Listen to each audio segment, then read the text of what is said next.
Sumentro sa mga opisyal ng Bureau of Customs ang investigasyon ng Senate Blue Ribbon Committee sa nasabat na 6.4 billion pesos na halaga ng shabu sa dalawang warehouse sa Valenzuela City noong May 26, kung saan ito ay nakasilid sa mga roller printing machines na galing sa China.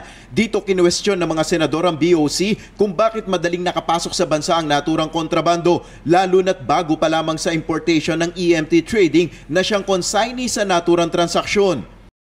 Pero first time importation Dapat yung automatic red. Bakit green ka agad noong March 31, 2017? Yun yung sir, sir. Hindi nailagay nung RMO sir yung data for him to be selected green. Nailagay ang naturang container van na naglalaman ng shabu sa klasifikasyon na green lane o nangangahulugan na hindi na kailangan dumaan sa masusing inspeksyon ng customs, kung saan ayon kay Senator Lacson ay dapat naka-red flag o dapat masiyasat na mabuti. Base sa investigasyon ng Senado, ang Risk Management Office ng BOC ang siyang may pananagutan sa paglalagay ng klasifikasyon sa mga pumapasok na container van o importasyon. Ayon kay Customs Commissioner Nicanor Faldon, sinuspinde na niya ang hepe ng RMO na si Lambert Hilario dahil sa umano'y manipulasyon niya sa electronic system ng ahensya. So he went in that office because ginalaw niya yung system in July 10, trying to make it appear that those parameters he failed to input prior to the delivery ay nagawa niya. Hugas kamay naman ng consignee maging ang mga broker sa pagpasok ng naturang kontrabando.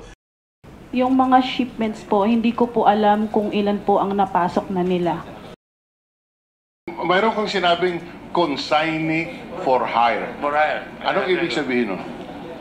Ibig pong sabihin nun, magpapa-accredit lang sila, tapos papagamit na sila sa iba yung consignee nila. For a royalty fee. Itinuturo rin ng broker ang isang nagngangalang Richard Tan na posibleng siya ang nagpadala ng kontrabando na naglalaman ng shabu. Siya po talaga nagparating. Ikinababahala naman ni Senator Drilon na maliban sa shipment na 604 kilos na shabu na nasabat, may 16 na shipment pa na nakalusot sa loob ng 3 buwan na posibleng naglalaman rin na shabu. Ayon naman kay Faldon, may isa pang paparating na illegal shipment na kanilang binabantayan. As we are talking here, sir, there is a strong probability that another shipment of 500 kilos is coming into the country that we cannot detect. Ipagpapatuloy ng komite ang investigasyon sa naturang shipment ng shabu na nanggagaling sa China, kung saan matapos ang executive session na hiniling ng mga resource person, inilagay sa protective custody ng Senado ang isa sa mga broker na si Mark Taguba. Nel Maribuhok, UNTV News and Rescue, Senate of the Philippines.